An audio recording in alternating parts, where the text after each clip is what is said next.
Yemen's Houthi rebels claimed to have shot down another American-made MQ-9 Reaper drone over Yemeni territory. However, the Houthis did not provide any visual evidence, such as photos or videos, to support their claim.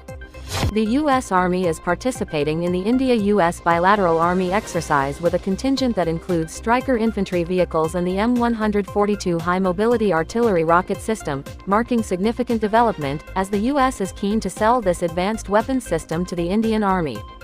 Polaris has received a $14.6 million contract to provide DAGOR light tactical vehicles for the Australian Defence Force. The deal covers the system's transport, expeditionary reconnaissance and cargo variants for enhanced mobility, stealth and larger payload capacity.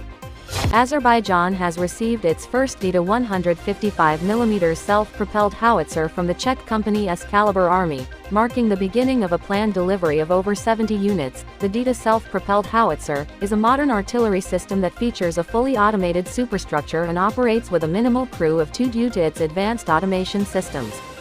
The Brazilian Army has integrated the Nauru 1000C drone into its operations. The Nauru 1000C is a vertical takeoff and landing drone designed for defense and surveillance missions. It is equipped with a hybrid propulsion system that can reach a maximum altitude of 10,000 feet with a 10-hour endurance and cruising speed of 60 knots.